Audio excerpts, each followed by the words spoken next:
Well, McDonald's was not the only surprise for investors today. Under Armour this morning confirmed reports that it has been the subject of a federal probe into its accounting practices, one that has been going on for more than 2 years.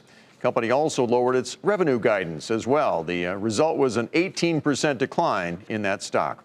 Courtney Reagan has more.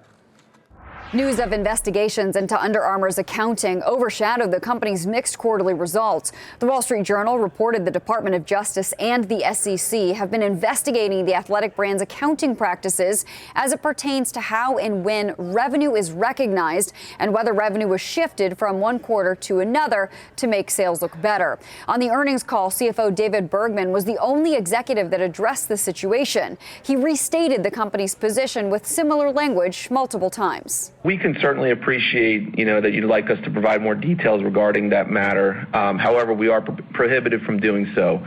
That said, the most important message I think to convey is that we firmly believe that our past accounting practices and disclosures were entirely appropriate, and we've been fully cooperating for the past 2.5 years on this.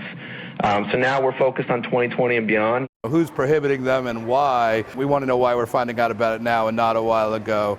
And, transparency is always a good thing. Under Armour only publicly acknowledged the ongoing 2+ year investigations after the news broke. It's hard to assess just over, one night what's happened, but it's quite a long time for this investigation to still be continuing. Here's what we do know. Documents were first requested by the government in July of 2017.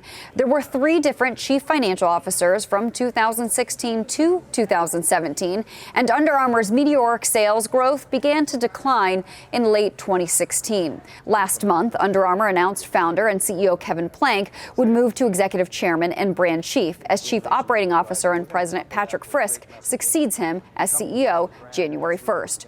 Frisk joined the company in July 2017, around the time the accounting investigation began. North American sales fell again in the quarter reported today, though some analysts are expressing concern about how to evaluate even the less than stellar numbers that have been provided. I think it's difficult externally with their public reports to assess whether or not the numbers have been accounted for appropriately. It's a very small board. Often these are founder-dominated board, like you see in Silicon Valley. Kevin's not stepping aside until January 1st. I think he needs to resign now. The investigation's leading some to suggest it's time to clean house rather than it's protect this house slogan. For Nightly Business Report, I'm Courtney Reagan.